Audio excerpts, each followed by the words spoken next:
প্রতিদিনের মতো আজ আমি আর এক রেসিপি নিয়ে হাজির হলাম। আজ বানাবো আমি হাঁসের রোস্ট। ওই কারণে আমি দুটো হাঁস নিয়েছি, পালকগুলো আমি ছাড়িয়ে নিয়েছি। হাঁসের পেটে ডিম ছিল দেখুন, তবে এর খুব সুন্দর টেস্ট হবে। আমি এবার কেটে নিয়ে আসছি। আমি হাঁসের মাংসটা কেটে ধুয়ে নিয়ে এসেছি। এটা অনেকবার ধুয়েছি এবং কুসুম কুসুম গরম পানিতে ধুয়েছি। আমি আগের ভিডিওতে দেখিয়েছি কীভাবে ধুতে হয় হাঁসের মাংসটা। আমি এবারে হাঁসের মাংসটা ঢেলে নিচ্ছি একটা অন্য পাত্রে।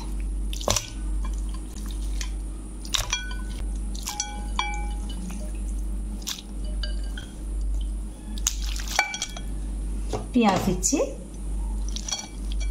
এটা আদা বাটা,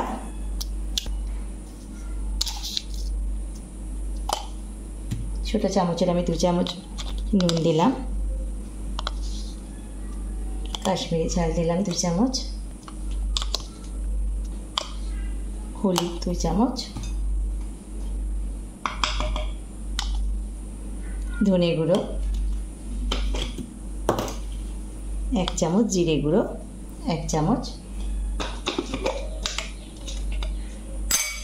আর দিলাম একটু ভাজা মশলা।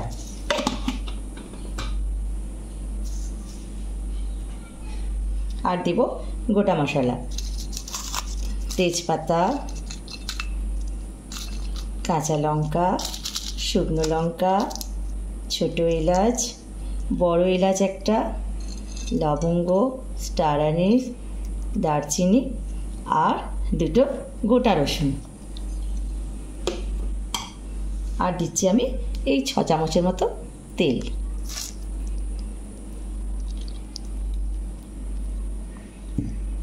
এবারে ভালো করে আমাকে মাখাতে হবে। ভালো করে আমি মাখিয়ে নিলাম, প্রায় 30 মিনিট ধরে আমি মাখিয়েছি। এবার আমি একটা মাটির হাঁড়ি নিয়েছি।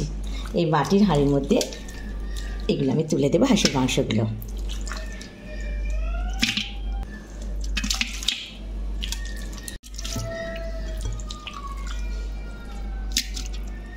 সবই আমি ঢেলে দেব।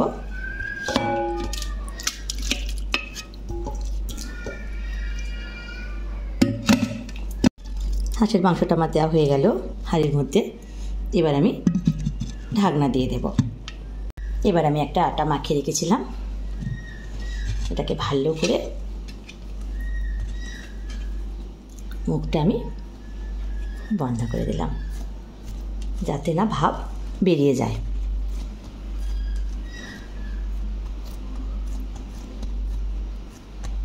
আমি গ্যাসটা অন করে দিলাম, হাঁড়িটা বসিয়ে দিলাম, কিন্তু গ্যাসের ফ্লেম আমি একেবারে লো করে দেব। 1 ঘন্টা হবে। 10 মিনিট পর দেখুন কি সুন্দর ভাব উঠেছে। আমি একবার নাড়িয়ে দেব ভালো করে, আবার বসিয়ে দেব, আস্তে করে বসিয়ে দেব। আবার 10 মিনিট পর, এই 10 মিনিট ছাড়া ছাড়া একটু শুধু ধরে নিয়ে নাড়িয়ে দিতে হবে।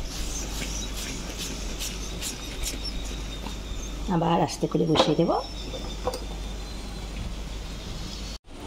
1 ঘন্টা পর এলাম, হয়ে গেছে। হয়ে গেছে। এবার আমি বন্ধ করে দেব।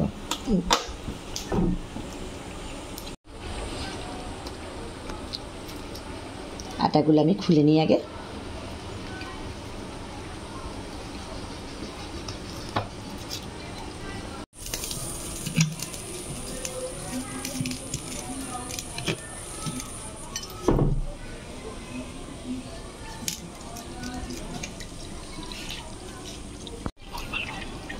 হয়ে গেছে। এবার আমি ঢালছি। এটা একটু নাড়িয়ে নিলাম।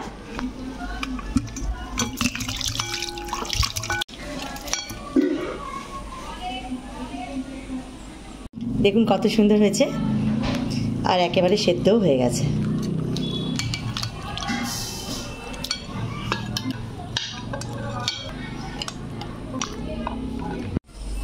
আজকে আমার এই হাঁসের রোস্টের রেসিপিটা কেমন লাগলো অবশ্যই কমেন্টে জানাবেন। দেখুন কত সুন্দর সেদ্ধ হয়েছে। আজকের ভিডিওটা যদি ভালো লেগে থাকে সবাই লাইক, কমেন্ট ও শেয়ার অবশ্যই করে দেবেন এবং আমার চ্যানেলটি সাবস্ক্রাইব করে দেবেন।